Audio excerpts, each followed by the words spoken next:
Boa noite, Paraná, boa noite, Brasil, grupos de direitos humanos, grupos de pessoas trans, grupo LGBT, grupo de mulheres, gente, obrigado, grupo de pessoas. E hoje a gente vai estar aqui com uma pessoa, um menino empoderado, e aí eu quero que os meninos trans saibam até onde nós, transexuais, podemos chegar na construção dessa sociedade. E hoje vou falar com Matheus Bernardino. Tudo bom, Matheus? Ótimo, gente. Boa noite para todo mundo que está aí já assistindo, acompanhando a Eu vou te gente. abraçar, eu vou te Beijo em abraçar, cada ó. um de vocês. Vamos se abraçar aqui virtualmente. Ai, que Maravilhosa, delícia, Renata. Matheus. Nossa, é tão Obrigado pelo gostoso a gente convite. vendo. Vai falar. Não, só quero agradecer o convite, né? Eu me sinto assim muito feliz e honrado, sabe? Porque eu me sinto muito baby no geral ainda. Então eu fico muito feliz de poder estar participando com você, com pessoas e compartilhando com outras pessoas trans um pouquinho da minha história, sabe? Então eu fico muito feliz, super te agradecer assim pelo teu movimento, pela tua história e por Para, proporcionar esse espaço é virtualmente. nossa história, Nossa, nosso nossa. movimento. Não, mas eu acho que a É gente tem que nosso. engrandecer pessoas também, né? Você é uma pessoa importante, assim como o coletivo todo, né? Eu acho que isso é Ó, super importante também. A Leandra Ranzani é uma trans, enfermeira, Ai, deu que lindo. entrevista aqui na rádio, aqui em Jandaia, fez um ensaio fotográfico, a gente Maravilhoso. está fazendo, em algumas cidades, a gente está fazendo ensaio de pessoas trans, e ela foi uma das nossas protagonistas. Olha, gente, a coordenadora do Carol, Transgrupo! maravilhosa, Carol. Boa Obrigada, noite. maravilhosa, Maiara de Costa, olha, da Costa, Minha olha, noiva, minha noiva, gente. eu vi. Aí a gente fica fuçando, né, Carol? Carol, a gente sempre fica vasculhando a vida Hum, das pessoas. Mas sabe que eu fico feliz, Matheus?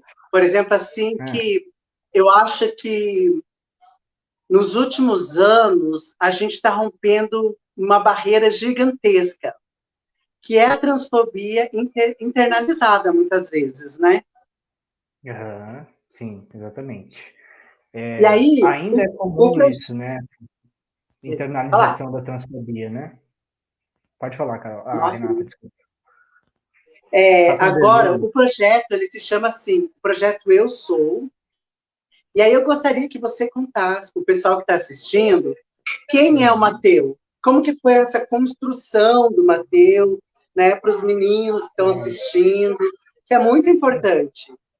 Uhum. Certo, vou começar contando então. Primeiro, deixa eu avisar vocês que aqui tá chovendo, tá, gente? Eu já avisei a Renata. Mas assim, eu estou com medo de que caia energia, saia internet. Então, se eu cair, eu volto, como disse a Renata, Nossa Senhora Trans vai abençoar, tá? Só para avisá-los, caso aconteça. Mas eu sou catarinense, hoje eu tenho 27 anos. Eu sou do interior de Santa Catarina. Sou de Ituporanga, uma cidade bem pequenininha, na verdade. Uma cidade que tem menos de 30 mil habitantes. Agora, nesse momento, eu estou aqui em Santa Catarina porque eu vim passar a quarentena na casa da minha mãe, né? Então, como rolou toda a pandemia e tal, estava um pouco complicado, eu vim para cá ficar esse período e volto assim que possível para Curitiba, para a região do Paraná. Mas eu me considero morando ainda no Paraná. Assim. Eu fui para ir para o Paraná em 2011, já me considero quase um curitibano, assim, né? Porque fiquei quase 10 anos lá em Curitiba, né? Fui para cursar a graduação de psicologia, né? Na época eu entrei pela PUC-PR e fiquei na graduação na PUC até o ano de 2013. Foi em 2013 que, na época, minha ex-namorada, né, veio com um vídeo de uma pessoa trans que não tinha muita visibilidade ainda naquela época, né, Renata?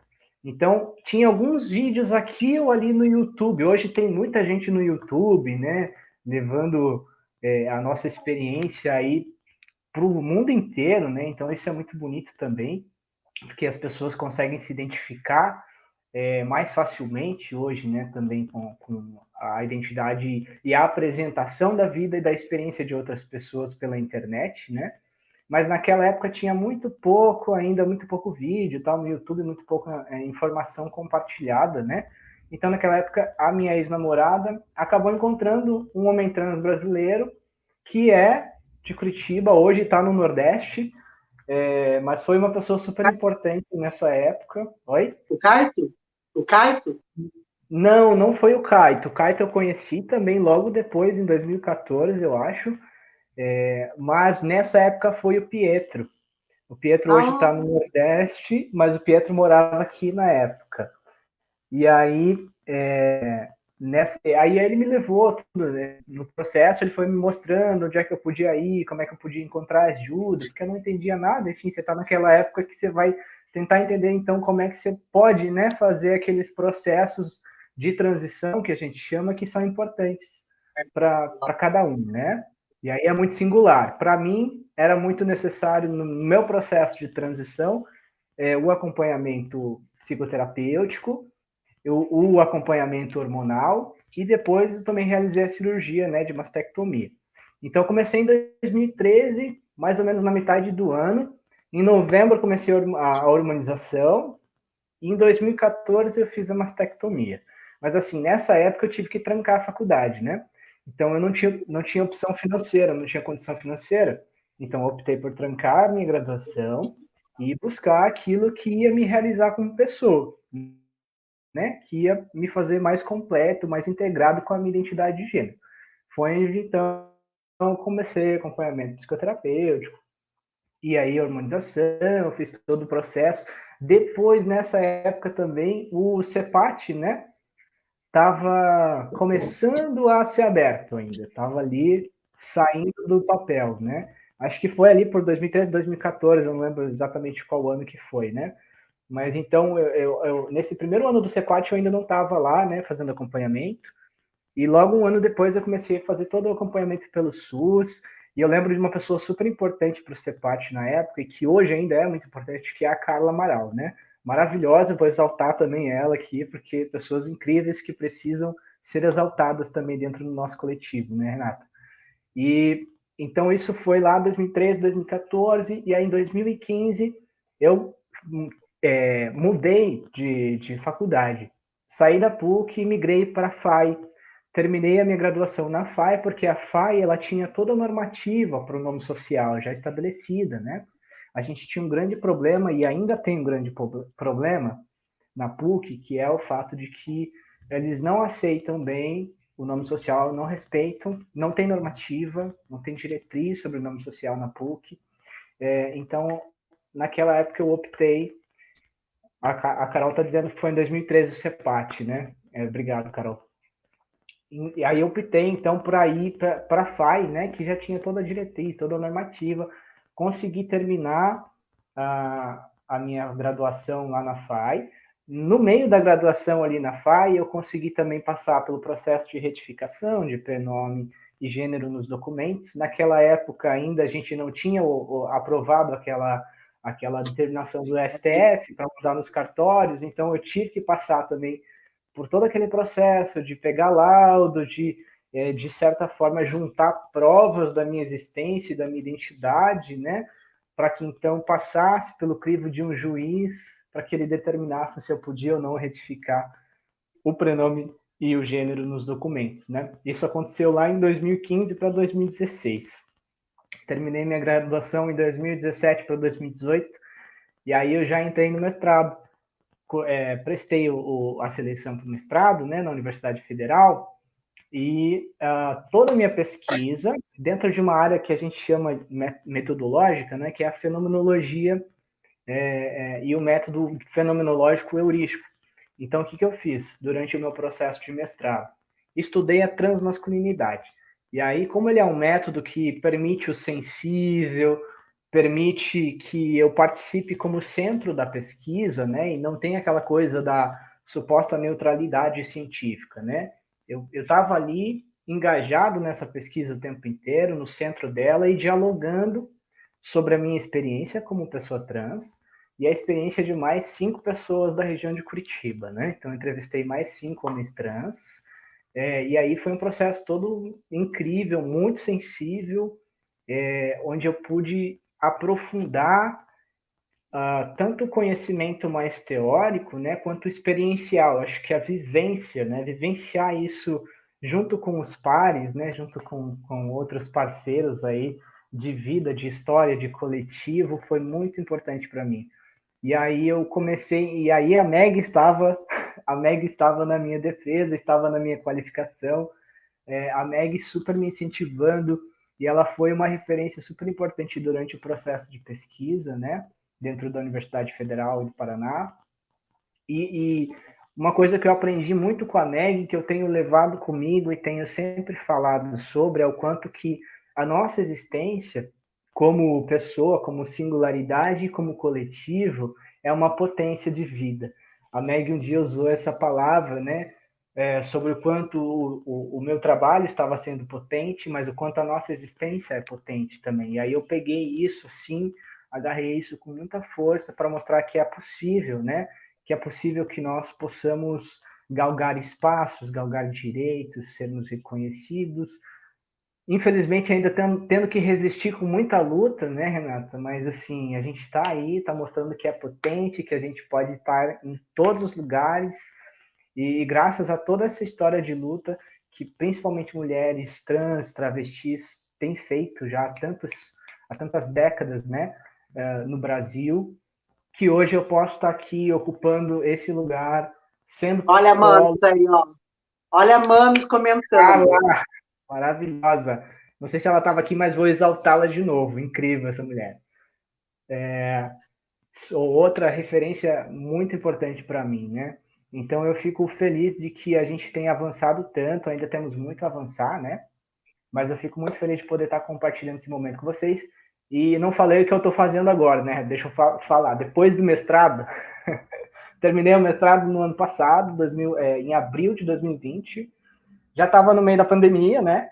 Então, o que aconteceu? Eu queria muito ter juntado todo mundo lá na Universidade Federal, né? Queria ter juntado o máximo de pessoas trans possíveis, assim, lá no prédio histórico para a gente fazer a defesa.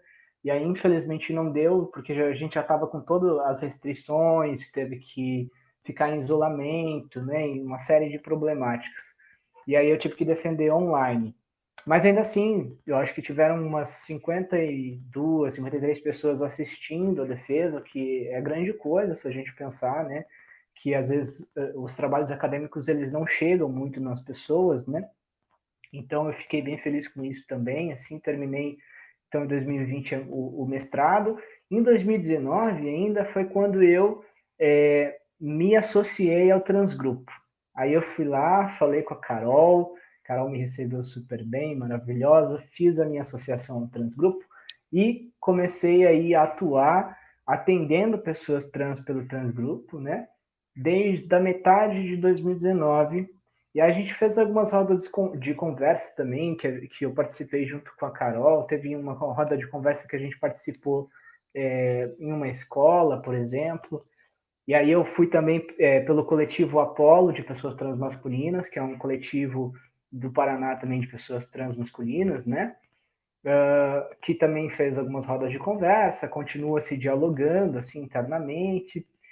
E esse ano de 2020 eu também descobri um grupo de profissionais da psicologia e de estudantes da psicologia que eu não conhecia antes, que é o ANP Trans, é a Associação Nacional de Psicólogos Trans. E aí eu me encantei, né? Porque é maravilhosos, né? Várias pessoas de todo o Brasil, assim, pessoas trans atuantes na psicologia em diversas áreas e estudantes de psicologia também. Fora isso, então eu Sabe, tenho. ô, Matheus, Oi. só fazendo uma observação, por exemplo, assim, eu acho que durante muitos anos, acho que a geração da Carla, minha geração, a geração da Carol, a geração da Capucha, a gente sempre Uhum. foi utilizada como instrumento de pesquisa, material de pesquisa. É. Não que eu acho muito importante as pesquisas, mas a Uhum. gente nunca teve uma devolutiva. Muito das pesquisas a gente nunca teve uma devolutiva. Muitas das pesquisas que eu participei, nem sei o que aconteceu, né? Mas as Uhum. pessoas gostam de pesquisar. Mas eu acho muito interessante, principalmente o teu protagonismo, que não é teu, mas é de um movimento de homens trans, que, na verdade, a gente vem, as pessoas gostam muito de pesquisar, né? Ai, vamos pesquisar sobre os trans. Só que aí, de repente, surge o Matheus, né? Levando e dando uma devolutiva e o protagonismo de homens trans, sendo pesquisada por um homem trans, para homens trans e sendo direcionado para a população como um todo, né? Então, eu acho que esse trabalho que você faz e essa devolutiva, historicamente, enquanto movimento de homens trans, eu acho que os esqueletos do João Nery devem estar lá balançando, né? Que é importante muito, acho que é a luta do João Nery, a expressividade, uma pessoa muito querida, que eu tive a oportunidade de conhecê-lo, e eu vejo quanto ele carregava os meninos, sabe? Ele lutava pela pauta trans, mas a gente sabe que o amor era os meninos, né? E isso é muito gostoso. Então, eu acho que a sua demarcação dentro da transmusicalidade, aí eu vi, por exemplo, assim, a Carla, que fez uma observação, a Carol, e eu vou ler os comentários. Teve alguns comentários que eu acho que é bom, importante a gente ler. Ó, eu fiz, antes de mais nada, eu marquei você no Facebook, aí se você der aceite, ele aparece na tua linha do tempo. Acho, eu acho que tem bastante, acho que tem mais, Vitor, acho que tem mais comentários. Vitor é nosso assistente virtual, nosso psicólogo, parceiro. Boa noite, Renata, Matheus, uma live linda, vocês. Que mais? Boa noite, Matheus, a Elisiara, a Janaína Garcia Galvão, Mateus, cara, não sei, que a Carolina ela é difícil de perder, mas eu acho que mais ou menos seria assim, a Carol. Renata, adoro suas lives, que mais? Olha, a nossa Uber. Boa noite, Renata e Mateus. Né? Como que é o nome da tua namorada mesmo, que eu esqueci, Juliana? É Como que é Maiara. o nome? Maiara da Costa. Maiara. Maiara aí, apareceu. Mateus, boa Aí. noite. Tá, coraçãozinhos. Temos mais, será? Carla Amaral, Carla. coraçãozinho. Olha, Carla Amaral, olha. Beijo de Carla Amaral é dinheiro quase. Maravilhosíssima. Hã? Maravilhosíssima, eu falei. E sabe o que é legal, assim, Matheus? Você vem trazendo o teu reporte e, paralelamente, a gente veio acompanhando o Transgrupo, inspirador a sua vida, Carlos Roberto Dias Roberto, um professor maravilhoso, parceiro dos movimentos sociais. Olha o homem trans aí. Boa noite, Arilson. Não, Rodrigo Arilson. Boa noite, Rodrigo. Renato Mateus. Olha que bacana, os homens traem, adoro. Eu acho Que que ótimo. você vem então, contando a narrativa dessa vida e, paralelamente, a gente vai acompanhando o crescimento do CEPAT, né, e algumas políticas públicas. Tá certo que a gente está passando por um momento bem difícil hoje em termos de ambulatórios, né? Exato. Complicadíssimo, ainda mais com, né, desgovernos aí. Hoje a gente tem eu acho que é uma deslegitimação. Ontem a gente estava com a Alicia Krieger, né? Uhum. E a gente vê que, por exemplo, assim, a gente fica triste porque muitos projetos que são voltados para a população trans, LGBT de forma geral, ela vem da pasta do HIV/AIDS. Né? Então, hoje, esses projetos eles estão mais difíceis, porque daí você consegue fazer amarra, né? Então, vamos supor, você fala sobre direitos LGBTs, sobre a saúde homem trans, aí, de repente, você encaixa em algum momento nas construções de palestras a pasta do HIV/AIDS, que sempre tinha que linkar. E é muito Uhum. interessante. E eu acho que o mais interessante para os meninos trans é saber o quanto eles podem romper, né? Romper essa barreira do corpo, né? Romper esses estigmas, essas negações que a sociedade nos dão, né? Exatamente. Eu acho que a questão do estigma que você falou, né? Por exemplo, isso da nossa identidade mesmo ter sido estigmatizada e mesclada muito com essa questão do HIV, né? Que isso ainda não está totalmente rompido, né? Então tem uma série de estigmas em relação a isso também, aos estereótipos de gênero, a construção de corpos e a tutela dos nossos corpos é muito forte ainda, né?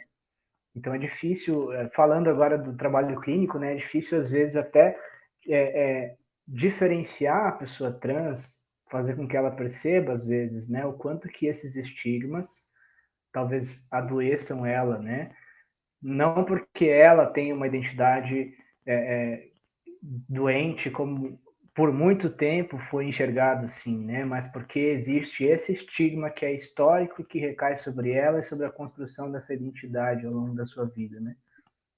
Sabe o que eu ia perguntar para você? Por exemplo, assim, eu vi que em 1990 a Organização Mundial ela tira a gay, lésbica, bissexual já na doença, mas a transexualidade ficou, né? E aí a gente sai desse CID, dessa patologia horrenda, em 2018. E aí eu acho muito difícil a gente falar sobre políticas públicas para pessoas trans e para LGBTs, sendo que a gente tem 28 anos de atraso. E eu acho que mais grave, e aí eu gostaria de entender com você, por exemplo, a questão que eu vejo que algumas pessoas defendem a gente ter um CID, e outras acho que não é necessário ter um CID. Eu eu vejo assim que algumas pessoas falam assim, Renata, mas é para a gente ter acesso à medicação, à cirurgia, é bom a gente ter o CID. Só que eu acho extremamente complexo também, porque a gente vê que em termos de políticas públicas de empregabilidade, o único grupo que é amparado por políticas de cota são os PCDs, né? Então, eu não sei até que ponto, e aí eu gostaria que você desse o seu posicionamento, até que ponto ter um sítio é legal para a população trans. Sim. O que acontece, né, Renata? Como você falou, é bem importante marcar isso. A gente tem 28 anos de atraso. Cara, isso é muito tempo, né? Como que vai desfazer esse estigma que recai sobre a nossa identidade dentro de 3 décadas aí? Muito mais do que isso, obviamente, né? Mas quando começa a ser pautada essa despatologização ali no começo de 2000, né? Então a gente tem 20 anos aí numa luta constante para despatologização. E aí em 2018 só que a OMS se coloca, né, como mais compreensível, mais aberta ao diálogo e fala assim, não, beleza, a gente vai tirar vocês aqui da parte de transtornos mentais, porque era isso que estava acontecendo, né?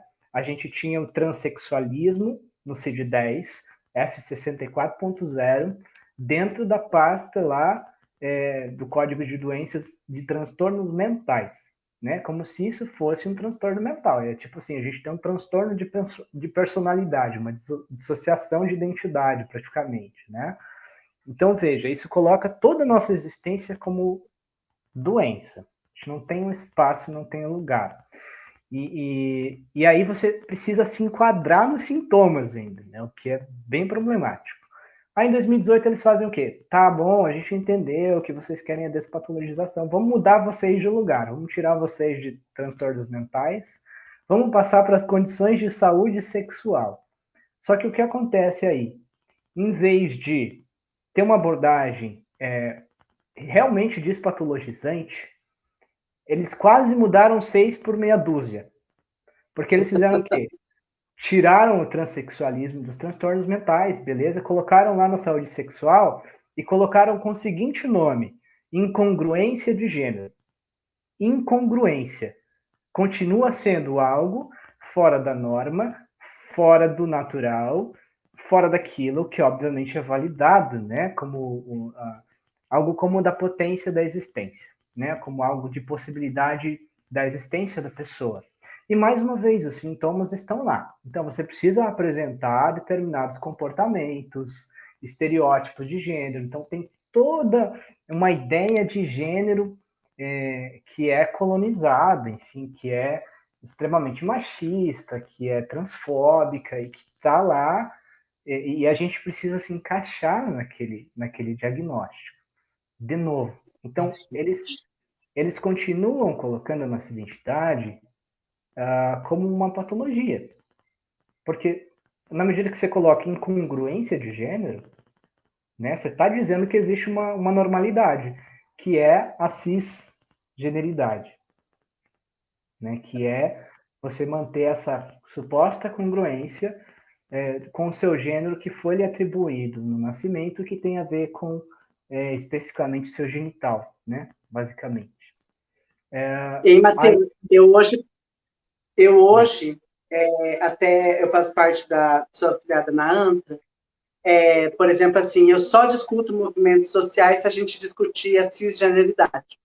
Antes de discutir o racismo, a gente tem que discutir. Eu acho que é muito importante a gente discutir o racismo, mas existe o privilégio do homem negro cis e da mulher do privilégio que ela não vai ter da mulher trans, né? uhum, Então, por exemplo, assim, a gente tem que fazer essa reflexão, porque parece assim que ainda, né, essa tutela de privilégios não chega para nós. Quando a gente fala de igualdade e equidade, nunca que uma pessoa trans ela vai ter igualdade e equidade, né? Sempre as pessoas cisgênera, mesmo mais vulneráveis, mesmo assim elas são amparadas pelo Estado e têm acessos a lugares que nós não temos, né? Em termos de saúde pública dos homens trans, que as pessoas não sabem como fazer, para onde encaminhar, e mesma coisa a saúde da mulher trans, que não sabe o que fazer. E aí, então, por exemplo, assim, o quanto muitas vezes a gente tem que questionar essa cisgeneridade enquanto cis versus trans, mesmo, né? Eu sei que é meio chato, mas ainda temos que desconstruir, né? sim, exatamente. Ainda é uma necessidade, porque é justamente isso, né? A gente só está nessa posição. Olha só, né? 2018, faz 2 anos que a gente saiu da pasta de transtornos mentais e ainda colocam a gente como incongruente, e ainda são médicos e médicas cisgêneras que Escrevendo determinam se sobre você isso. é trans ou não. Exato. E pesquisando e determinando, né? Se você pode ou não pode passar de repente por um processo transexualizador. Isso ainda acontece, né? Isso é muito comum ainda.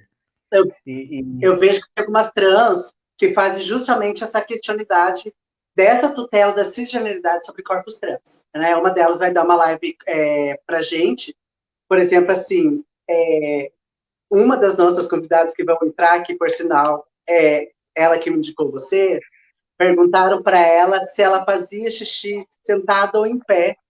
É que na época, isso 2015, 2016, quando nós estávamos fazendo operação de nome e gênero, então, se ela fazia xixi em pé ou sentada, para definir se ela era ou não mulher. No meu caso, quando eu li o laudo, eu entendi esse patriarcado, esse machismo da ditadura trans, porque quando eu li o laudo psiquiátrico, porque segundo eles eu era mulher, porque eu usava esmalte em todas as sessões, eu passava batom e tinha cabelo comprido. Então, por o fato de eu estar sempre maquiada, ter o cabelo comprido e ter as unhas pintadas, eu usar salto, então, segundo aqueles laudos, eu era mulher. Aquele laudo psiquiátrico. Isso depois me uhum, gerou um monte de questionamento, e aí eu fui debater e mergulhar no mundo da mulher, porque eu acho que ainda existem rótulos inatingíveis, inacessíveis, né, para a população trans. E o quanto muitas vezes é doentio essa tutela. E quando você fala da questão da tutela, eu já sofri essa tutela, a nossa outra convidada que te indicou também já sofreu essa tutela, e muitas vezes a gente parece assim que até meio revoltadas em algumas falas, sabe? Mas é talvez por querer a liberdade total. exato, né? Porque uma coisa interessante, assim, que às vezes a minha orientadora de mestrado comentava, assim, o quanto é diferente essa tutela e que é importante marcar isso, porque, por exemplo, né, uma mulher cisgênera, se ela se veste mais masculinamente, ela até vai sofrer algum tipo de preconceito, talvez, mas é muito diferente do que, por exemplo, a mulher trans, se de repente ela deseja ter o cabelo curto e não ter esse estereótipo um pouco mais feminino socialmente, né? Aí toda a identidade existencial da mulher trans vai ser questionada, Deslegitimada. deslegitimada, desvalidada, né? E a mulher cisgênera não. Então a cisgeneridade tem um poder importante, né? E eu acho que marcar a questão de raça e de classe é super importante também. Nem falei isso, né? Mas eu costumo falar sobre o quanto, apesar de ser trans e ter passado por uma série de processos também violentos, eu tenho ainda assim uma série de privilégios por ser branco e ser enxergado como passável, né? Essa coisa da passibilidade me dá uma série de privilégios. Porque se eu não anuncio que eu sou uma pessoa trans, cara, ninguém vai me incomodar, porque daí eu tô ali naquele patamar justamente do homem padrão hétero, né? E aí tem toda essa história de privilégios do machismo, do patriarcalismo, enfim, histórico. Sabe o que, que um menino trans me falou que eu não tinha pensado? Por exemplo, assim, nós mulheres trans, por mais que buscamos a questão da passabilidade, eu não gosto de ter, mas a gente tem que usar. Essa tal passabilidade, a gente nunca passa despercebida, entendeu? A gente sempre vai ser notada. Os meninos trans, e por sinal daí eu fiquei, de certa forma, um pouco mais aliviada, vocês ficam invisíveis. Você torna-se membro dessa sociedade. Vocês têm direito a talvez uma cidadania.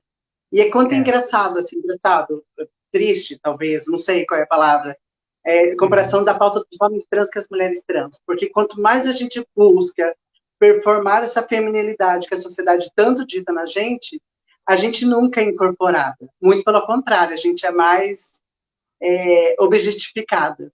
Isso, e eu vejo que o oposto ocorre com vocês, né? Quanto mais masculinizados, né? Mais invisíveis vocês ficam na sociedade, né? Exato. Então, e essa invisibilidade tem, entre aspas, privilégios, né? Porque é isso. Eu com certeza não vou sofrer tanta transfobia, a não ser que eu me anuncie, né? Diferente da mulher trans ou da travesti. Com certeza. Não tenho dúvida nenhuma disso. Assim. Então, eu me coloco bem nesse lugar porque eu acho que isso é bem importante. Né? Então, eu deixei de sofrer uma série de violência justamente por esse lugar, assim, de ser enxergado como esse homem cisgênero. Mas eu detesto esse lugar porque daí eu sou comparado ao homem cisgênero, entendeu? Aí eu fico puto. Assim, na minha cabeça dá um nó, assim, porque eu detesto pensar que eu sou comparado e lido como essa bosta. Desculpa, gente, mas é isso. Ó, eu tenho uma convidada maravilhosa, Massa. Ah, gente, falando em Massa, Célia Massa. Já tô aqui. Ai, que delícia, gente! Ai, meu Deus! Eu vou deixar essa mulher falar um pouquinho quem ela é, o que ela faz, a instituição que ela representa, sobre se ela é mãe ou não é, do que ela é mãe. Ai, gente, é uma delícia, vocês vão se apaixonar. Prazer enorme estar aqui com vocês. Eu vou sair da live e vou deixar vocês dois, agora que eu quero assistir É vocês mesmo, falando. Renata? Vou deixar no diálogo de vocês. Prazer, Mateu. Prazer, que bom te ter aqui também. Então, eu tô aqui com um delayzinho, às vezes misturo os sons. Então, eu estou na presidência do Conselho de Psicologia, mas também faço parte do movimento das Mães pela Diversidade, né? Eu tenho uma filha cis, bissexual, e tenho uma filha trans, lésbica. Então, a Carlinha, delícia.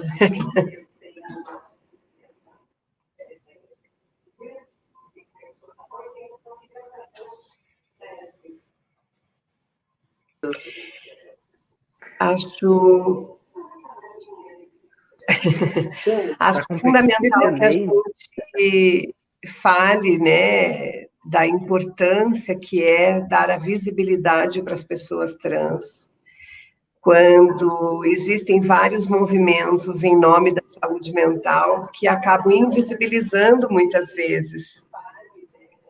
Então, acho que é fundamental a gente falar disso tudo. E falar do medo de morrer, do medo de ser. As dores da vida são mais pesadas para algumas pessoas, né? E a gente precisa precisa unir as forças amorosas para dar o direito de ser quem é, amar quem quiser e de ir e vir, né? Sem ter o medo de sair de casa, sem ter o medo, enfim, de buscar os espaços que estão aí, disponíveis para todas e todos, né? Eu quero ver se eu consigo diminuir aqui esse barulho.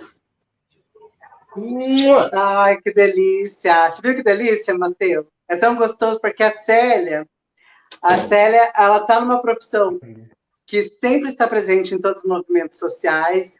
Ela é mamãe pela diversidade. Eu, particularmente, sempre quando eu viajo, eu vou numa cidade, a primeira coisa que eu faço é procurar a mamãe pela diversidade. Aí eu ganho um abraço, daí eu choro, aí eu continuo meu trabalho. Delícia. Já estivemos juntas, inclusive, em algumas marchas e parada, né, Renata? É engraçado porque realmente a vida nos, de alguma forma, propicia encontros maravilhosos, né? Eu conheci o Tony Reis nos anos 80, ainda lá, que o Grupo Dignidade se formou mesmo, foi comecinho dos anos 90 já, né? Mas todo aquele movimento em relação à permanência, né, do David no Brasil, teve até Caso Verdade, né, falando deles, e era uma coisa, apesar dos preconceitos, falar de relacionamentos homoafetivos parecia uma coisa mais tranquila, né?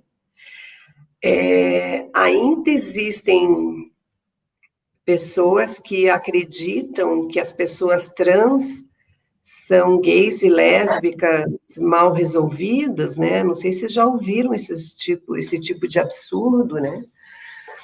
E quando daí alguém é trans, né? Mulher trans e lésbica, ou homem trans e gay, daí dá um nó na galera, né? É muito bom, por um aspecto, inclusive de estudo, né, Matheus? Porque parece que aí fica escancarado, uma coisa é identidade de gênero, né? Outra coisa é a condição, a orientação sexual, quem você ama, ou quem, né, você vem a amar, não tem ligação direta com a sua identidade de gênero, né? Eu amo o trabalho da Renata, sabe, Renata? Você faz um trabalho seja através das lives, e onde vai dar cara a tapa, né? É uma mulher muito corajosa e admiro demais, né? Estou sempre seguindo aí nas redes sociais. E contem com o conselho de psicologia, porque nós, na psicologia, precisamos trabalhar na orientação, inclusive, da categoria e da ruptura de preconceitos, né, que existem na sociedade e que também permeia a nossa categoria, né? Há quem se apegue a uma classificação internacional de doenças, sendo que deveriam se apegar à CIF, que é a Classificação Internacional de Funcionalidades, que é muito mais útil, no sentido de que fala das políticas públicas, das condições que as pessoas têm, enfim, para lidar com os seus desafios na vida, né? Do que a gente ficar colocando rótulos, né? Mas tem gente que adora ter um CID para chamar de seu, né? E adora colocar CID nos outros, né? Então, assim, existe também um movimento que acho que poderia se aproximar do movimento LGBTI+, e em especial do movimento que lida com as questões da identidade trans, que são os fóruns de enfrentamento à medicalização da sociedade. Porque essa coisa de ter um CID, do que fazer, né, para você ter acesso a direitos, tem a ver com esse perfil da sociedade, que a gente tem que ter um nome, um enquadre, né, e ser excluído ou incluído nas situações. E a psicologia nasceu excluindo pessoas. A gente nasceu fazendo avaliações psicológicas para colocar a criançada na escola, porque estavam aptos para começar a aprender a escrever, ler e escrever, ou não. Ou ir para a escola especial, para a classe especial, né, ou fazendo avaliação para motoristas, que até hoje, né, o povo se agarra nessa área aí também, como uma área importante, e definindo o que é, aspas, normal e o que é anormal, e a gente tem que sair desse lugar, a gente tem que valorizar as pessoas e as suas potencialidades, as suas condições de vida e possibilitar realmente que a diversidade seja acolhida. Gente, a vida é tão mais bonita, diversa, né? Se não fosse a fluidez de gênero conquistada a duras penas, né? Principalmente pelas travestis e transexuais, inicialmente, mas foram permitindo, né? Algumas mulheres mais ousadas, feministas, lá atrás também. Se não fosse a fluidez de gênero, a gente ainda estava, as mulheres, cuidando da criançada, limpando casa, né, e servindo os homens. E esse é o tipo do papel que me parece que também ainda se exige das mulheres trans. Tipo, como mas quer? Se é ser mulher, então tem que se maquiar, tem que ter cabelo comprido, tem que vestir, colocar vestido. É comum as pessoas falarem assim, minha filha diz que é trans, agora vou lá e compro um vestido de presente, sabe? Assim, como se esse fosse a solução, né? Ou o menino, né, trans, daí, então tá, joga toda a roupa feminina, ou cor-de-rosa, porque, né, afinal, rosa é de menina e azul é de menino, muitas aspas no que eu estou dizendo. Então, assim, tem essas questões todas que a gente precisaria... São coisas simples, né, mas que a gente precisa ainda trabalhar, né, e romper com esses lugares, né? E agradecer ao movimento, porque graças ao movimento que a gente avança também. A gente avança enquanto sociedade, no sentido de sermos mais acolhedores e mais diversos, inclusive nas possibilidades do fazer, né? Então, ter uma mulher dirigindo um ônibus hoje é uma coisa comum, né? Ter um... Deixa eu só fazer olha, a Linda Power, e o Patrick estava entrando, é super parceira nossa do movimento, que é uma drag queen, né, que é de Curitiba, maravilhosa, movimento artístico, plural. Aí teve a Ana Paula, que é Semira, que é sogra de um menino trans, a Maiara, né, tua esposa, já vou casar. Então é tão gostoso a gente ver essas participações, né? Agora, sabe o que eu queria fazer uma pergunta para vocês dois? No âmbito que os dois são profissionais de psicologia, mas no âmbito de uma pessoa trans e no âmbito de uma pessoa cis.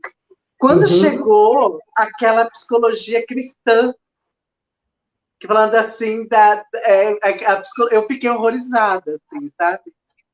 Falando assim da libertação das pessoas trans, né? Que difícil, né, Renata, na verdade. Primeiro, não existe uma psicologia religiosa, né? A psicologia, ela não segue nenhum dogma religioso e nem também se diz, digamos, então, que não acredita, os psicólogos não podem acreditar em nada. Cada um tem a sua crença, a sua fé. O que não pode é levar para a sua prática profissional, seja na clínica, na escola, na empresa, no trânsito, na justiça, onde eles estiverem atuando, levar a sua fé acima da ciência, né? Isso não é possível aceitar, né? Então, eu não posso atender alguém e daí achar que, sei lá, tem alguma questão espiritual envolvida, né? Então, vou levar daí para a igreja, para o pastor, ou para o padre, aí, que vai da fé de cada um, ou para a Umbanda, se não for. Né? Então, assim, se fala de outra coisa. Então, assim, nós não somos, porque fomos acusados de perseguir determinados profissionais, né? Na verdade, assim, se tem uma prática inadequada que mistura ciência com religião, tem mais é que fazer denúncia, sim, do Conselho Regional, da jurisdição onde está acontecendo, trazer as comprovações disso e a pessoa vai ter que responder, porque isso é antiético. Né? A gente não pode, assim como eu não posso fazer campanha política dentro do meu setting terapêutico ou dentro da minha atuação, sair fazendo uma publicidade nesse sentido, guardadas proporções, né? Porque a forma como uma coisa e outra interfere na vida acaba sendo muito mais séria.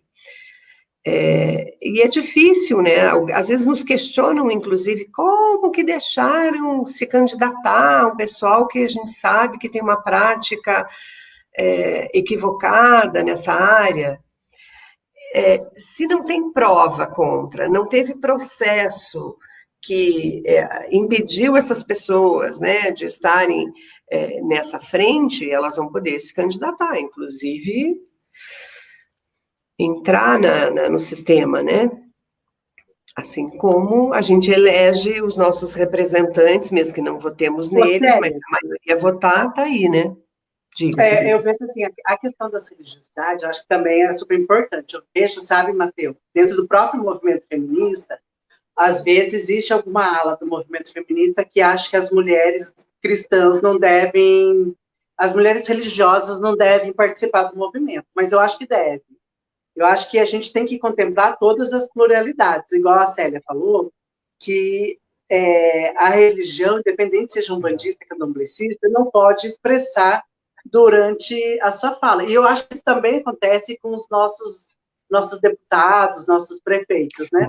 Acho que a fé, ela tem que, né, guarda para si, expressa dentro da sua casa, mas eu acho que os trabalhos têm que andar, né? E é tão gostoso fazer essa fala, essa observação, Sérgio, eu acho que vale para vários outros movimentos, e até mesmo para os movimentos LGBTs, porque agora também existem os LGBTs cristãos, ou que são pastores, e que também não são muito bem aceitos dentro do movimento, entendeu? Então, existe também esse estágio. E a gente tem que aprender a conviver, eu acho que está aí, né? Exato. É um exercício para a gente fazer a tarefa de casa, né? Deixa eu te contar, Renata, que a primeira vez que a minha filha mais velha, que é bissexual, ela falou que beijou uma amiga, eu quase tive um treco. Eu disse, como assim? Isso que eu já participava de N atividades e tal. Primeiro eu perguntei por quê, né? Aí ela disse, porque deu vontade. Aí eu dei uma lição de moral, como assim? Você não pode fazer o que deu vontade, vai fazer, sabe? Gente, como a gente tem preconceito. E se a gente não começa a se olhar no espelho e enxergar isso, daí, porque para mim, assim, eu esperava que ela dissesse, não, porque eu gosto de meninas. Não, mas ela simplesmente deu vontade. Então, assim, como se fosse uma coisa sem muito sentido. O quanto a gente tem que olhar e daí parar para respirar e conversar, mesmo que tome um susto inicial, né? Quando a minha filha trans veio me dizer que era trans, foi um impacto diferente. Fiquei pensando, cara, como é que eu não vi? Porque eu enxergava uma possibilidade de ser gay. Tanto que eu brincava, nossa, vivia dizendo que fulano seria gay, e no fim a Fernanda, que assumiu uma questão da homossexualidade, depois, né, se identificou como bissexual, como se, tipo, nossa, errei a percepção. Daí, quando veio me falar, me deu uma vontade de chorar, na verdade, não por ela ser trans. Pelas violências. Cara, quanto que sofreu, quanto tempo na vida, sabe, tentando se encaixar num lugar que não era o lugar que ela queria estar. Inclusive, uma coisa que ela me falou, que foi, assim, uma super declaração de amor, mas super triste, porque disse assim, mãe, você sempre falou que queria ter primeiro uma menina, depois um menino. E eu falava, minha besta, né? E daí que eu tinha, né, um casal. E, na verdade, eu tinha 2 meninas. Então, assim, foi mais doído ela ter se colocado num lugar por amor à mãe, para agradar a mãe, né? A gente tem que ter mais amor ainda para abrir os braços e dizer, vem cá, você é amada e aceita como é, né? E, nossa, eu fiquei de alguma forma, provocando, assim, nossa, o que eu fiz, né, de não ter dado esse espaço. E eu convido os pais, as mães, que olhem isso, sabe? E que olhem com carinho e procurem conversar e entender como é que cada um foi se descobrindo, cada uma foi se descobrindo. Porque também não é uma coisa fácil, né, Matheus? Não é assim algo tipo, ah, tá, eu sei e daí, ok, eu vou falar com pouca idade e ok. São raros os que já têm essa abertura, né? Que inclusive acolhem um filho, uma filha com um nome, inclusive, mais sem uma especificação, né, de gênero e tudo mais, né? Mas isso é uma ousadia que a gente só vai ver acontecer daqui mais um tempo na sociedade como um todo, né?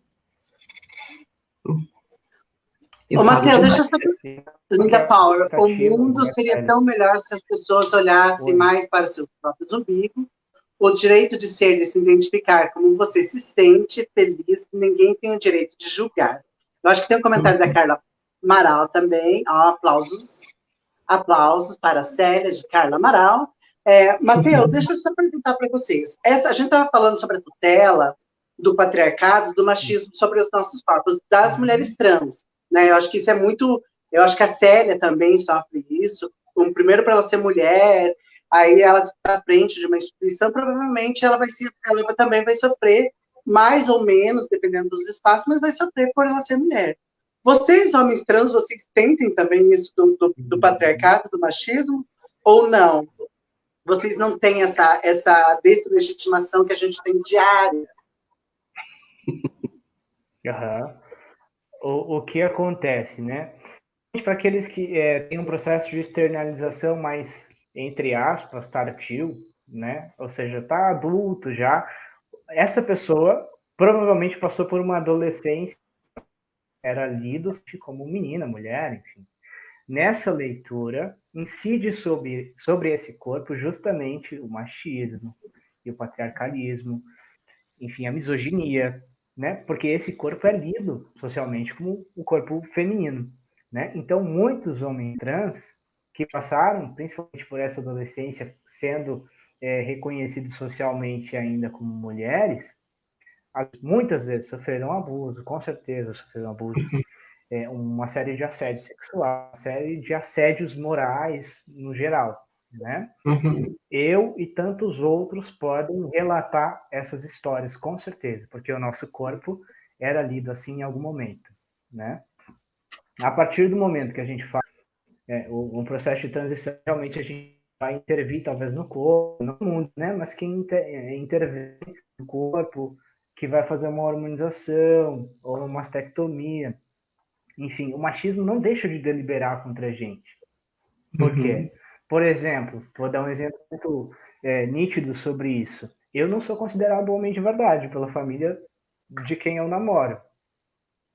Então, isso é o que? É machismo também.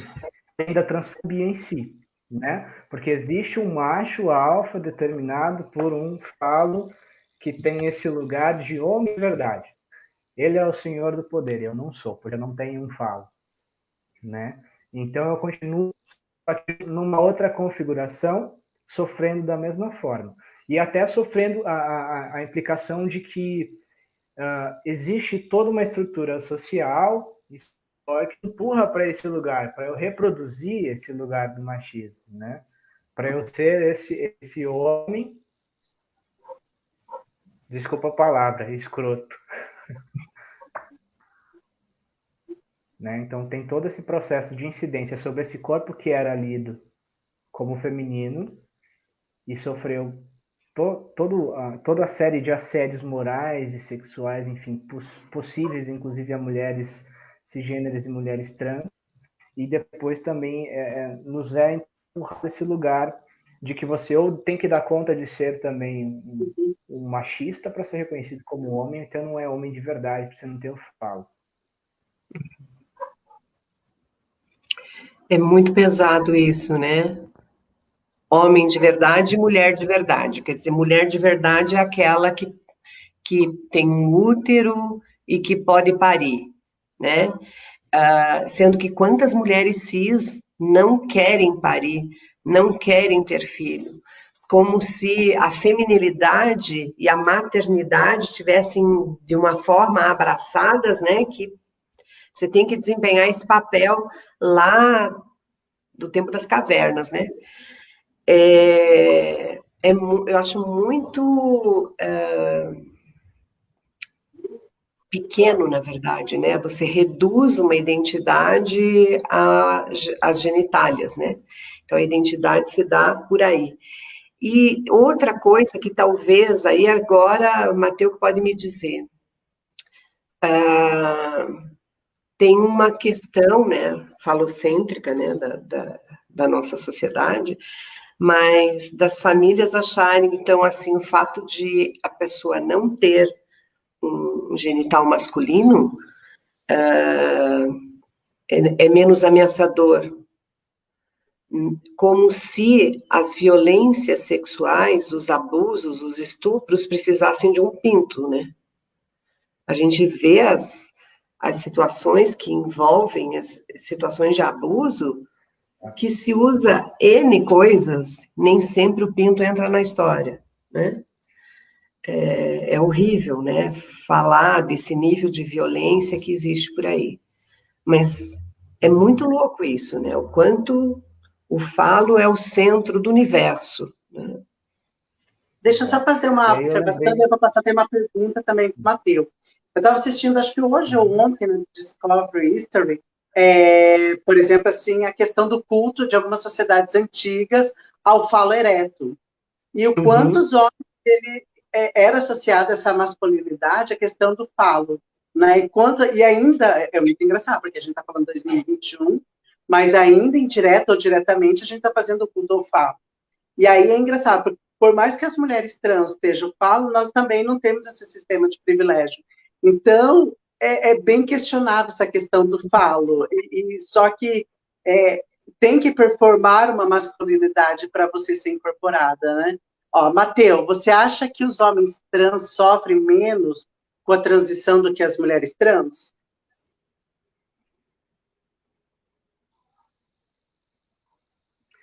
Eu só quero fazer um comentário, Renata, que eu lembrei de um. Eu não lembro se foi eu acho que foi em 2019. É que todo ano isso acontece, quase todos os dias, na verdade, né, Renata? Que uma mulher trans foi expulsa do banheiro e aí correu no WhatsApp. Inclusive, eu recebi isso no grupo da família, que eu tava assim, terrível. A imagem de um cara, de um homem cisgênero branco, segurando um facão com um cartaz escrito assim, algo do tipo: se um homem vestido de mulher entrar no mesmo banheiro que a minha filha, e é isso que vai acontecer, né? E aí a Célia estava falando sobre essa questão do abuso, né? O quanto a mulher trans, e a Renata pode falar mais sobre isso, né? Sobre o quanto a mulher trans é também colocada nesse lugar, né? Da possível abusadora, assim, tipo, Sim. nossa, horrível, né? Não sei se você quer Eu acho comentar que isso, Renata. tá. Não, essa questão, assim, é onde a gente discute. Eu gosto muito, assim, de romper o olho um pouquinho da transexualidade e discutir a questão da transexualidade dentro do movimento feminista. Porque existe uma fala, muito, assim, em alguns pontos, que nós somos potenciais agressores. Aí não, agressores, que daí passa tudo para o masculino, né? Então, por exemplo, assim, que eu acho que é a mesma fala é o mesmo repúdio que a Érica Malunguinho sofreu na Lesp, em São Paulo, né? É quando ela foi utilizar o banheiro que o deputado se apropriou, né? Daí depois ele acabou dizendo que ele era gay, mas também o fato dele ser homossexual não quer dizer que ele não seja transfóbico, né? Exatamente. Que por acaso ela entrasse no mesmo banheiro que a mãe ou a irmã dele, que ele ia tirar nos tapas, né? Então, assim, o movimento feminista, o movimento machista, ele deslegitima toda a luta da mulher, falando que o papel da mulher é uma apropriação, né, objetificando e colocando algumas características, né, e quando chega nos corpos trans, o próprio movimento de mulheres muitas vezes acha no direito de nos negar o direito ao banheiro. Só que daí eu vou fazer mais uma observação que é cruel. Enquanto o movimento de pessoas negras, Célia, estão discutindo sobre políticas públicas, questão de seguranças, a questão de escolaridade, empregabilidade, enquanto o movimento de homens gays, lésbicas, bissexuais, a última grande luta era a questão de doação de sangue, nós, pessoas trans, não saímos da discussão do banheiro, porque ainda está no Supremo Tribunal Federal a votação qual é o banheiro que as pessoas trans vão utilizar. Mesmo já tendo a ADI da doutora Gisele, que foi lá no Supremo, que alterou o nome e gênero das pessoas trans, mas o Supremo ainda não decidiu qual é o banheiro que as pessoas trans vão utilizar. Então, Matheus, é muito difícil a gente falar em termos de políticas públicas para as pessoas trans, Célia, sendo que ainda a gente está em votação banheiro, né? Nenhum movimento social tem a discussão para ser votado banheiro. Movimentos de mulheres tá pedindo políticas públicas para segurança, discutindo feminicídio, discutindo a questão de políticas inclusivas, né, debatendo espaço de políticas, de quantidade, igualdade com equidade dentro dos pleitos eleitorais. E a pauta trans, tanto de homem quanto mulher, ainda está sendo discutida ao banheiro. Então, assim, é muito mais sério do que isso. E aí, por isso, eu acho que é muita demanda de pessoas trans dentro de consultórios, porque a gente está adoecida, Célia. Nós estamos adoecidas. E não temos como reconhecer, porque a partir do momento que eu digo, eu falo que eu sou mulher, eu sempre falo para a Carla, né? Que eu falo, que eu digo, que eu grito, que eu sou mulher, que aqui é meu lugar, mas eu não tenho nada que diga qual é o banheiro que eu vou usar, sabe, Matheus? Então, o fato de você estar ocupando um banheiro masculino que a gente julga super necessário, super legítimo, o STF não julgou. E aí vem essas pessoas e vem nos massacrando e deslegitimando, colocando pessoas trans como possíveis abusadoras, potenciais violentadoras de mulheres. Gente, é um absurdo. Igual a gente discutiu com a Keila Simpson, nós vamos no banheiro para fazer xixi, fazer cocô, nada mais disso. Retocar maquiagem, talvez. Né? Então, por exemplo, assim, a barbárie que eu, Célia, Matheus, a tua filha sofre, é de saber que ainda não somos amparada, e que por mais que o Matheus escreva e produza, e que você, como uma mulher mãe de uma menina trans, fale, o STF ainda não julgou, ainda a nossa pauta, que é muito séria, é isso que eu quero que as pessoas entendam, Célia, que a gente não saiu do banheiro para a justiça. A gente está sendo julgado banheiro, então, e aí a gente tem aí são várias demarcações, 28 anos de atraso de movimento LGBT, são portarias recentes que garantiu a utilização de nome social, portaria recente que amparou as mulheres trans na Lei Maria da Penha, então tudo é muito recente, tudo muito arcaico, sabe? E o quanto é importante na luta das pessoas trans, Célia, como você fala da questão dos movimentos, essa provocação que nós, dos movimentos sociais, levamos a demanda até vocês. Porque o movimento trans, a gente é extremamente enfraquecida e extremamente adoecedora. Tirar a figura da Carla Amaral do CEPAT, uma mulher que estava qualificada, habilitada, amparada pelos movimentos sociais, para quem é ativista, mas a gente viaja, sempre está viajando, se qualificando, tirar a nossa figura. E a gente não consegue se organizar para colocar a Carla, devolver a Carla Amaral. Então, assim, nós não temos potencial de mobilização, Célia, isso é triste. Então, assim, é por isso que o Conselho de Psicologia tem uma grande responsabilidade, uma tutela sobre, querendo ou não, sobre nossos corpos, uma ajuda, sabe? Porque é onde a gente pede ajuda. Quando chegaram com patologia, né, que eu acho que depois o Conselho estava querendo fazer laudo, né, que a gente não precisa de... Não é laudo, ele estava fazendo parecer, né, agora, né? A gente não precisa de laudo, né, Matheus? A gente quer apenas um parecer. Eu não preciso provar que eu sou doente. Então, a presença do Matheus na psicologia, para nosso corpo, o meu corpo, o corpo da sua filha, é de suma importância, né? Porque a gente tem que avançar de algum jeito, e eu não sei por onde. tem que existir, né? E o caminho é esse, é diálogo, diálogo, e poder assumir pelo movimento vagas no controle social, que eu sei que você também batalha um monte, né? Conselhos de saúde, conselho de assistência, de direitos humanos, a gente tem que estar junto, e aonde a gente não tiver a vaga da pessoa que precisa ter a fala, que use a voz de outro parceiro, né? De outra entidade. Para isso, estamos aí também. E eu fico pensando, né, nas mulheres trans e travestis negras, o peso maior que deve ser, e os homens trans negros, né?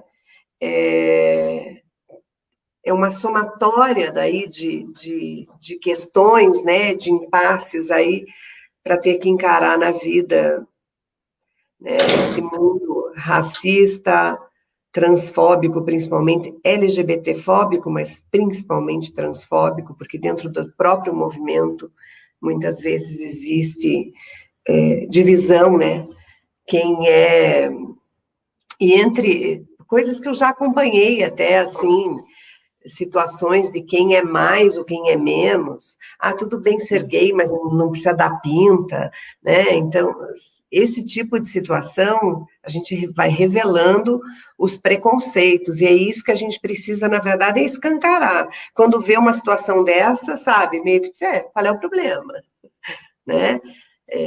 Denunciar determinadas situações na família, na escola, no trabalho, questionar posicionamentos, porque às vezes as pessoas têm uma atitude de impulso, por preconceito arraigado, mas que não parou para pensar, e de repente faz uma reflexão e muda, né? E começa pelo menos uma mudança, isso é fundamental. E vamos unir nossas forças, sim, estamos aí para isso. O conselho está aberto para o movimento, para você, para todas essas lindas que estavam aqui agora comentando algumas coisas, né? Matheus, chega junto com a nossa Comissão de Direitos Humanos, com o Diverges, a gente quer muito você lá dentro do conselho também. Faz uma Acho que eu fiquei observação aí, Matheus. muito na academia, né? Fiquei muito tempo na academia e agora eu quero me aproximar mais do movimento, assim. E aí, justamente, um dos planos que eu tenho, apesar de que eu vou, vou prestar a seleção para o doutorado, então eu vou continuar na academia, mas eu quero um diálogo mais próximo com o CRP. Quero um diálogo mais próximo com o CRP, justamente porque tem muita coisa a discutir, né? E eu acho que é importante nos uma pessoa falou, né, Célia? Uma pessoa que deixe de falar dentro, assim.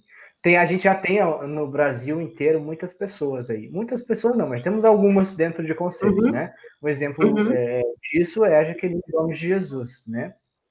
Então, pessoas como ela, que estão dentro dos conselhos levando essas discussões, são extremamente importantes e eu pretendo fazer isso mesmo. Eu quero me aproximar mais, isso já era um desejo meu, mas aí veio a pandemia, eu tive que reorganizar minha vida e aí muita coisa ficou pelo caminho, eu me adaptar ainda.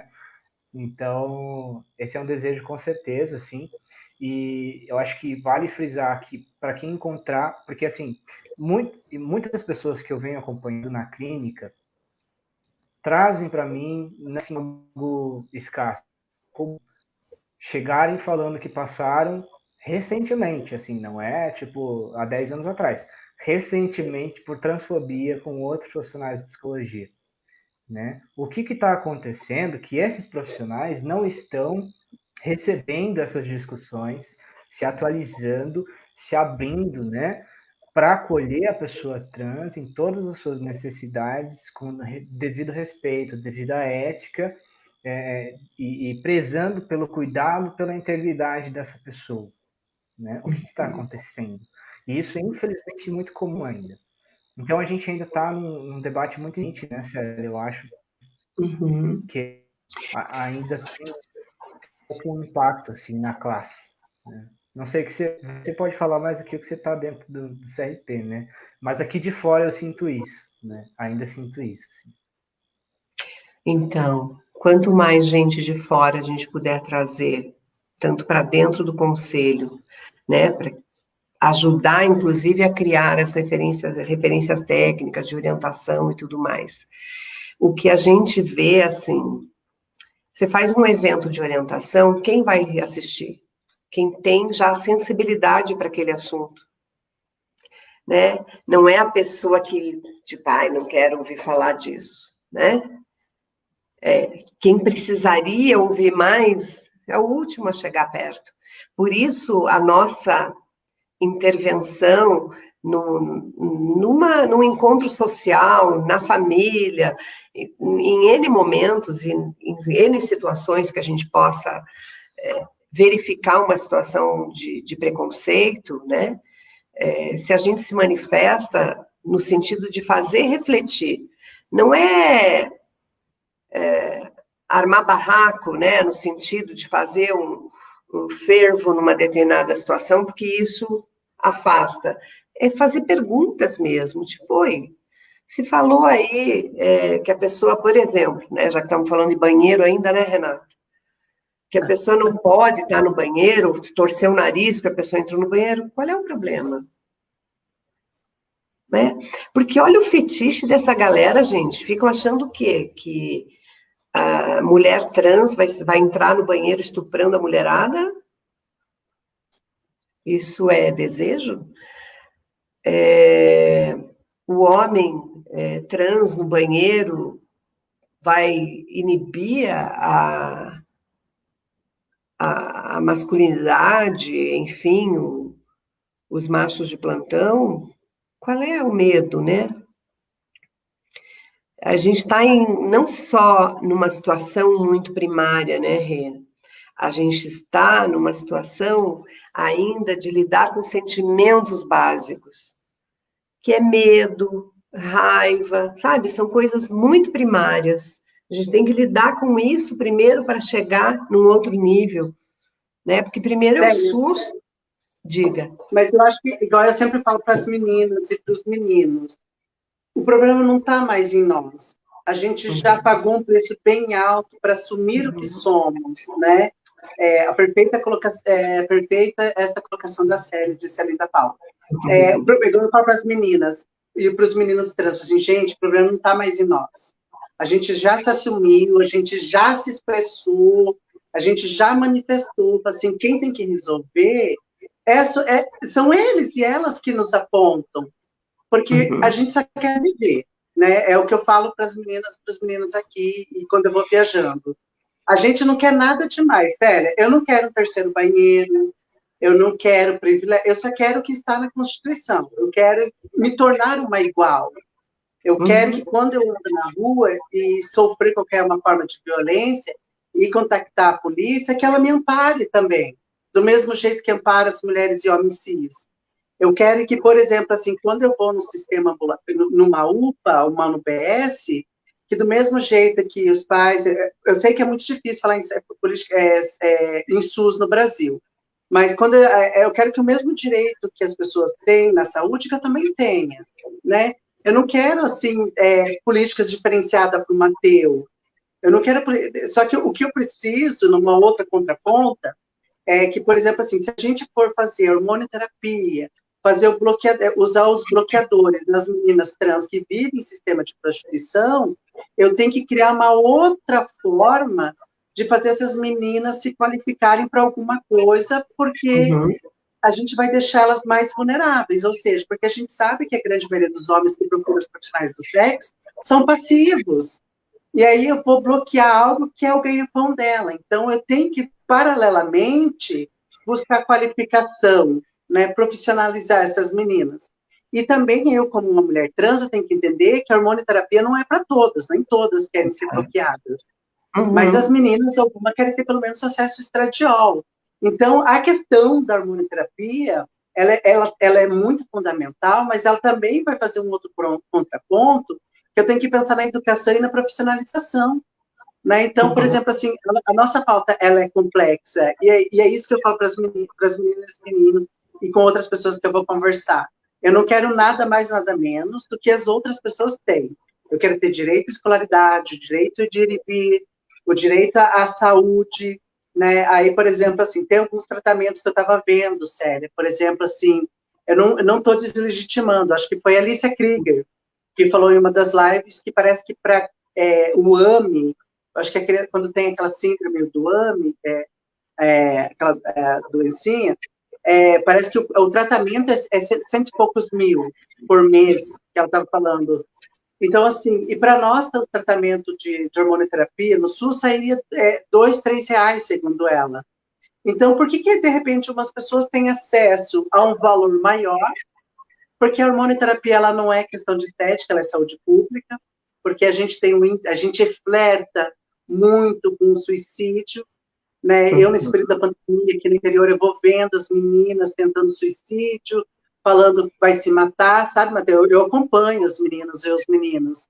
Eu ligo, quando eu não posso estar na cidade, eu faço alguém me visitar, porque nós, Célia, eu não sei se tua filha passou, mas a gente tem um flerte em determinado momento com o suicídio. Isso, para mim, é adoecedor, né, Matheus? Isso é muito adoecedor para a gente, saber que em algum momento a gente vai querer interromper por não aguentarmos mais essas mazelas cisgêneras, esses adoecimentos e padrões que a gente não atinge, né? Uhum. Aí que tá, né? A gente tem que romper com essa ideia de que tem que chegar num padrão, né? Isso é o grande nó, né? Porque realmente, por que a pessoa quer deixar de existir, se não no sentido de parar de sofrer, né? Tá tão dolorido viver que acaba fazendo esse movimento, né, do suicídio, ou mesmo das tentativas, que é comum também, mutilações, não obrigatoriamente como uma tentativa de suicídio, mas, tipo, sentir a dor física para, parece que, amenizar um pouco essa dor emocional, né? Isso é muito pesado mesmo, é muito triste, né? A gente precisa realmente acolher essas pessoas com sensibilidade, com um mínimo de sensibilidade e acolhimento, né?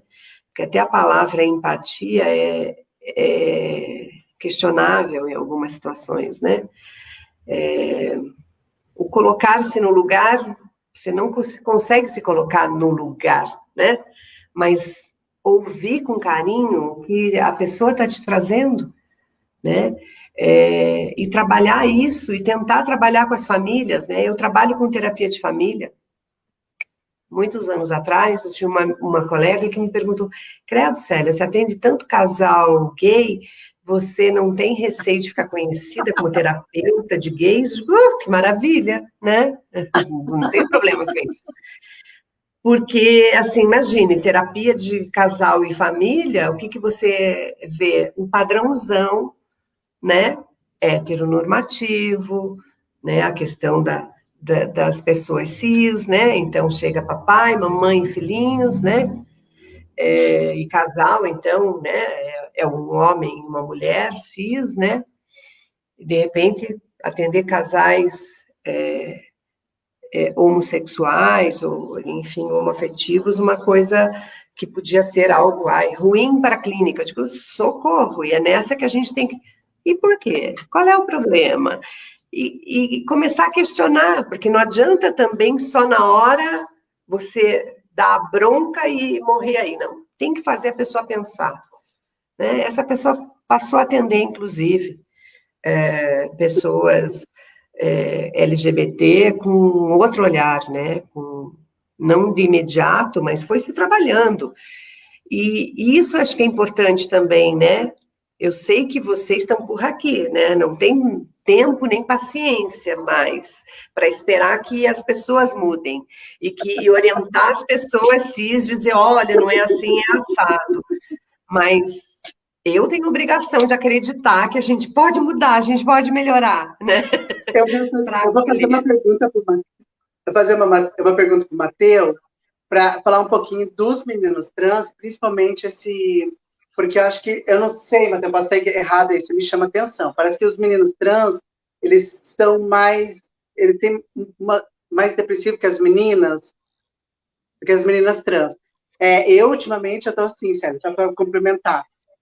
Hoje, quando as pessoas falam assim, Renata, tem que explicar, assim, gente, quem tinha que explicar era outra geração, era um movimento anterior ao meu.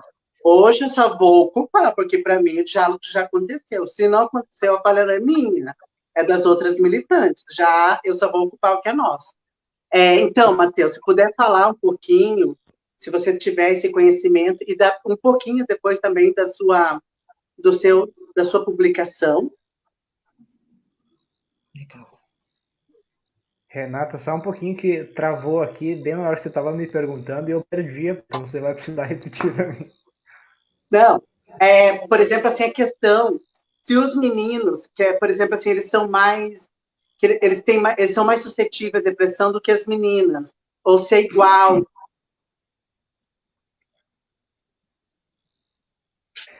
Eu vou juntar essa pergunta com a pergunta da Linda, que ela fez uma pergunta, né? Não sei se dá para colocar Isso. de novo na tela. Ela pergunta se eu acho que os homens trans sofrem menos na transição que mulheres trans. Vou fazer uma ligação aí, porque é muito complicado a gente dizer que alguém sofre. Como é que a gente vai julgar o que é o sofrimento, né? O que é um que o outro, assim? Aquela pessoa está sofrendo, ela está sofrendo. Eu não tenho base para comparar, não tenho uma escala para comparar o que é um sofrimento válido e o que não é um sofrimento válido, né? Então, da mesma forma que as mulheres trans sofrem, homens trans também sofrem. Eu acredito que aí a gente pode ter alguns engendramentos ou deslocamentos desse sofrimento, né, em relação, por exemplo, que a gente estava falando, né, Renata, sobre como os homens trans eles são na sua maioria invisíveis ou invisibilizados, melhor dizendo, né? Enquanto as mulheres trans acabam muitas vezes sendo mais expostas à violência, talvez diretamente, né? Então a gente tem modos de violência que atravessam essa pessoa diferentes, sim, né, em diversos âmbitos, porém não tem como julgar quem sofre mais ou sofre menos. Não dá para julgar, né? Mas sim, existem muitos casos de pessoas de homens trans, transmasculinos no geral, que apresentam esse sofrimento psíquico, acabam entendendo, mas isso não é diferente no caso das mulheres trans, né? Não é diferente no caso das travestis. A gente pode pensar, talvez, que pode até existir uma estigmatização em torno disso, né? Talvez esteja aparentemente, essa depressão das mulheres trans ou travestis possam estar invisibilizadas também, né? Então, de certo modo, isso é invisibilizar esse sofrimento e esse adoecimento também, assim, né? Então, eu não tenho como medir isso. Acho que é muito complicado a gente medir. Acho que o sofrimento ele se atravessa de modos diferentes, mas ele existe e não tem como a gente comparar um ao outro, assim, dizer quem sofre mais, quem sofre menos. E aí, deixa eu responder só mais uma pergunta que o Carlos, né, perguntou ali. Do seu Como que trabalho, faz né? para o trabalho, né? Gente, ele ainda não foi publicado porque eu estou editando para ele sair em livro, mas eu posso mandar a dissertação por e-mail.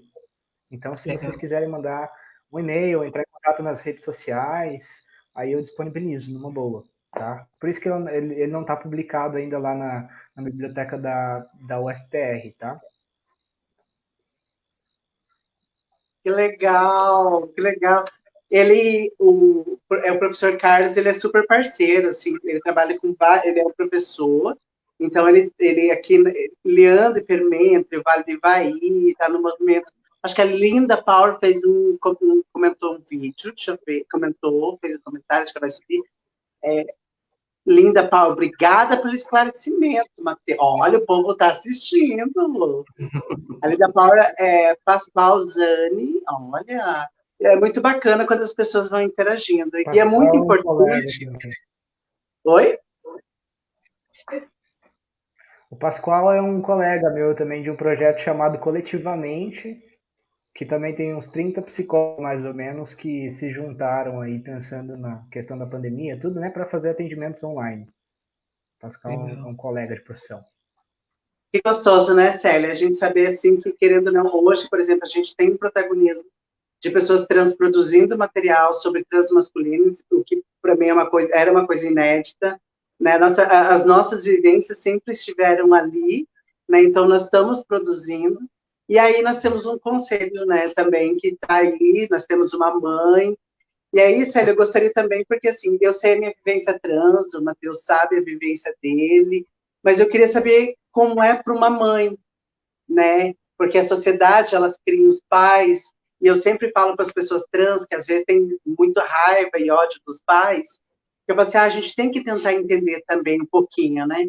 Porque na construção da gestação, né, Matheus, o médico dá toda aquela devolutiva de uma criança cis. Em algum momento, esse filho passa a ser, né, expressar a sua transexualidade. E aí, Célia? Como é para uma mãe? Então, isso varia de mãe para mãe, né? Que nem a questão das dores, né? Os amores também.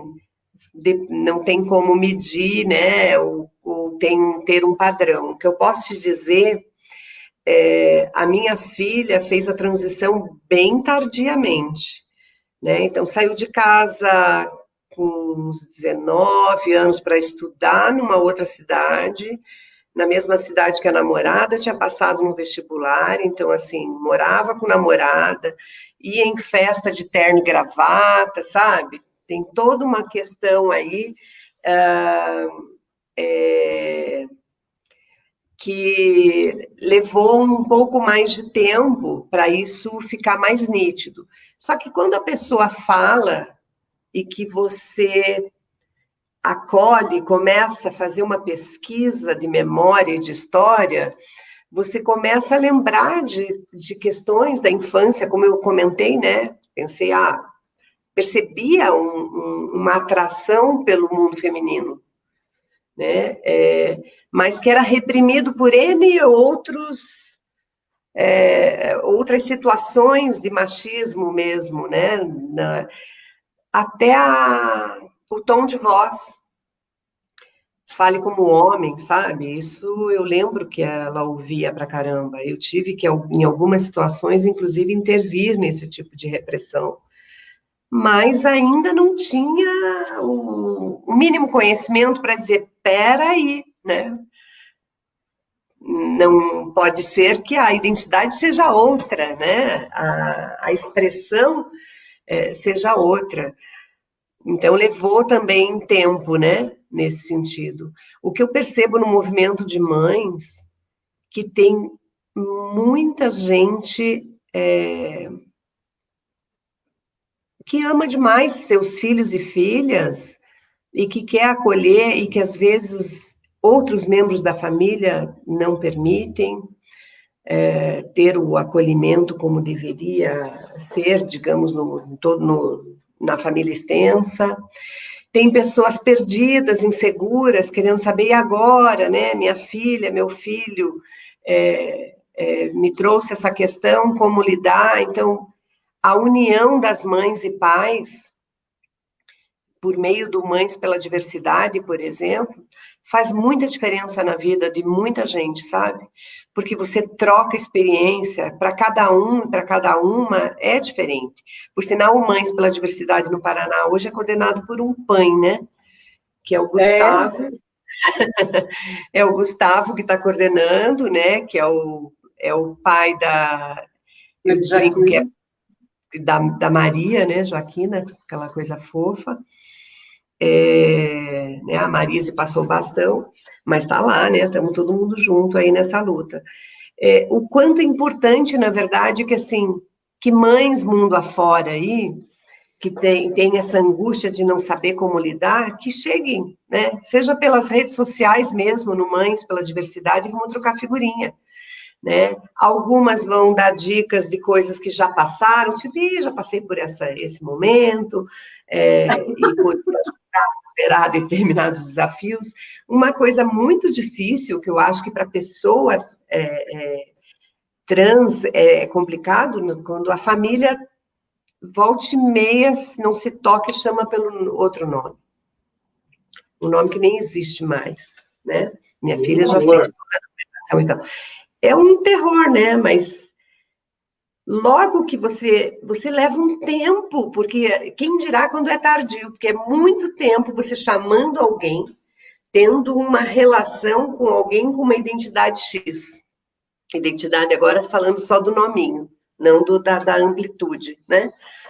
Então, às vezes se comete um ato falho. Hoje em dia, nunca mais aconteceu, né? Mas faz bastante tempo que não. Mas muitas vezes, sabe, acontece. E, cara, a pessoa tem que ter paciência, né? No sentido. E é mais sofrimento, né? Porque cada vez que fala, te traz uma outra coisa. E a gente às vezes se acolhe até nesse sentido, calma, você vai conseguir, vai treinando, vai falando o nome da pessoa que ela escolheu. Que bom, né? Se a gente pudesse sempre escolher, na verdade. Tinha uma tia que dizia, a gente devia ter número. Aí, numa determinada idade, a gente vai lá e diz, eu sou tal, né? Seja cis, seja trans, mas você escolher daí a sua identidade, seu nome. Né? Então, seria uma alternativa radical, né? Mas estamos aí para acolher, né? Não... Sabe, Matheus, eu só fazer uma... Aqui no norte do Paraná, tem tantos meninos trans, tantos, tenho uns meninos ali em Londrina. Gente, como eu sou apaixonada pelos meninos, sabe? Eles cheios de energia e querendo produzir. E aí tem os meninos que transicionaram um pouco mais tarde, que daí tem um pouquinho mais de renda, já consegue fazer a alteração. E eu vejo, assim, muitos meninos, sabe? Aí, Matheus, a gente vai acompanhando, que eu fico meio que ratazana e meio que querendo saber onde é que eu vou entrar se sofrer uma violência. E os meninos trans, sério, então, a gente sabe quanto banheiro é importante. Banheiro é importante para nós, pessoas trans, né? Você saber que você vai poder ir naquele qual você se identifica. E aí, Matheus, os meninos em Londrina, eles falam assim, não, cara, hoje vai ser o dia de você ir no banheiro. E aí eles se combinam deles levarem o menino para o banheiro para se empoderar. E aí eu ouço a história dos meninos ali de Londrina e fico assim, tem o Enzo. Aí o Enzo, tem o Manuel é um menino trans que é veterinário.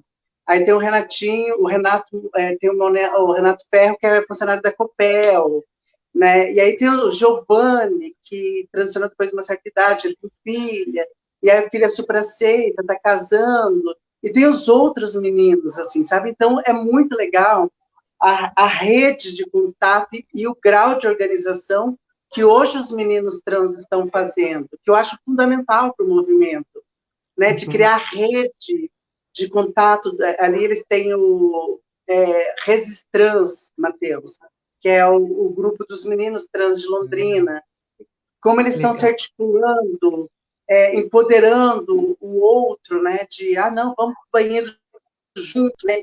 E aí os meninos, às vezes, estão naquele período, né, passando pela transição, e eles vão empoderando, sabe? E eu falo assim, nossa, eu fico tão... que às vezes nós mulheres trans, a gente é meio que concorrente uma da outra, né? Que o sistema torna uma mulher rival da outra. E aí os meninos, eles têm aquela parceria. Eu falo assim, nossa, acho que está passando isso no movimento travesti. Estimulado pelo machismo também, essa competição, né, Renata? Em relação às mulheres, essa coisa da competição para quê? Para quem, né? Então, isso também é uma coisa que a gente precisa no movimento feminista e tal, romper. E trazer a mulherada trans e acolher, sim, né? A gente sabe que tem movimentos feministas que não aceitam, né?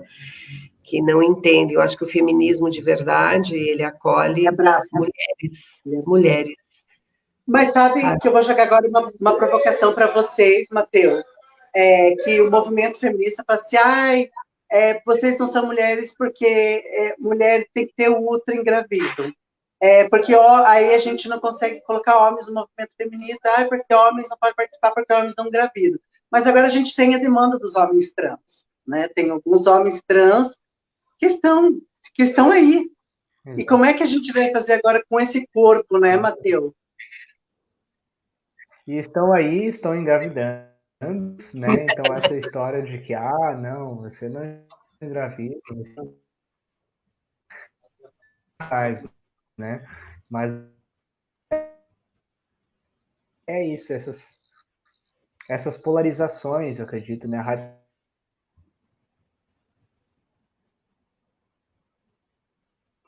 Acho que falhou a internet do Matheus. Ele falou que estava chovendo, talvez ia dar uma travadinha. Vamos ver, Matheus. Diretamente. Tem as polarizações, e aí? Algumas Não, mas ideias é assim, assim. que ficam muito violentas e nos excluem completamente de tantas discussões do feminismo brasileiro. Matheus, Tá me ouvindo? deu Já uma voltei. falhada, acho que na sua internet. Você estava falando das Oi. polarizações, e daí chegou no violências, e aí dá uma. Vocês estão me ouvindo bem agora? Agora sim. Tá. Então, eu queria dizer que é isso, né? Essas polarizações, ideias radicais, né? Que, de novo, ficam nessas caixinhas rígidas, né? O ser mulher é tal coisa, o ser homem é tal coisa, e aí o corpo trans não cabe nisso, né? A identidade trans não cabe nisso. A gente tendo ancestralidade, que é um ponto que tenho aprendido muito com a Meg, com a Jaqueline, assim, mas eu queria citar o transfeminismo, né? Uhum. E como a Jaqueline Gomes e tantas outras têm trazido a ideia do transfeminismo para o Brasil, inclusive tem o livro da Jaqueline, estou com ele aqui, né? Para quem não conhece, Mostra conhecer aí. mais, Transfeminismo, Teoria e esse livro é maravilhoso. Tem muitas pessoas trans que escreveram para esse livro, como a Viviane Vergueiro, além da própria Jaqueline Gomes, né? Tem também o André Guerreiro aqui. Então, assim, existem possibilidades e a gente precisa se apropriar. A Sônia Camargo, uma mãe pela diversidade de Londrina, super parceirona. Esses dias ela me questionou, você está com uma conta comercial? É que eu estava com... Fazer propagandinha aí ao livro da Meg também. A Meg ela vai estar conosco dia 30. Ah, legal. Nem ao centro, nem à margem. Corpos que escapam às normas de raça e de gênero. Meg, Hayara. A Meg eu gosto muito, é que ela provoca, ela traz várias discussões hoje dentro da academia, né? Eu acho que nós, enquanto movimento, muitas vezes a gente não consegue adentrar ou produzir material. E hoje a Meg está fazendo esses espaços de discussões, de provocações, pesquisando e produzindo. Então, é super fundamental, né? Do mesmo jeito que é interessante a gente aprender sobre Foucault, Simone de Beauvoir, outras linhas, hoje é interessante também a gente agora começar a aprender sobre Meg, Jaqueline de Jesus, que são tão importantes, baluartes, assim, no nosso movimento trans. E agora a gente tem também aqui, o Matheus, também está produzindo. Quando sair teu livro, me diga, me avisa que eu divulgo, faço propaganda, disparo, faço tudo para você. Né? Eu fico feliz. Nossa, gente, 1h40. Eu vou passar para... Primeiro que agradecer a participação do Matheus, dizer o quanto você é importante para os meninos. O dia que você quiser fazer uma ponte para os meninos do interior, né, quando tudo passar, eu tenho bastante contato, vou ficar feliz. Né? Eu vou acompanhando os coletivos, né? Os coletivos vão surgindo, vão entrando em contato. Mesma coisa, a Célia me coloca à disposição. Aqui tem a Rosângela Bacron, aqui do interior, que é super parceiraça minha, que também está com vocês. Então, me coloca à disposição para a gente cada vez mais, porque acho que é a pauta do ser humano, né? Eu acho que a gente tem que respeitar essa democracia desses corpos, e é um grande prazer ter vocês, as mães pela diversidade, que eu vou frisar, que são muito importantes na minha construção, em todos os meus eventos, nos AUE que eu resolvo criar as minhas loucuras, elas sempre me apoiam. Quando eu ligo para as mães pedindo cesta básica, para as meninas trans, sempre me ajudam como podem, ou então eu tenho que agradecer, porque nesse período da pandemia, Matheus, eu consegui amparar muitas mulheres trans e muitos LGBTs e meninos trans, graças às Mães pela Diversidade. Então, é possível o endereço da clínica de você? Aí depois vocês puderem falar de vocês, que o Dr. Carlos está falando, se vocês têm redes sociais, embora eu marquei vocês no perfil, então eles podem estar entrando. E aí, se vocês quiserem falar para o professor Carlos. Eu quero, na verdade, agradecer a oportunidade mais uma vez, Renato. Estar com você e participar desse momento é muito importante e quero deixar bem nítido que as portas do Conselho Regional de Psicologia do Paraná estão abertas para o movimento, né, e obviamente para o nosso psicólogo, né, mas que está aí, né, e para a sociedade, se tiver dúvidas, né, e infelizmente se precisar fazer denúncia, né, é um caminho.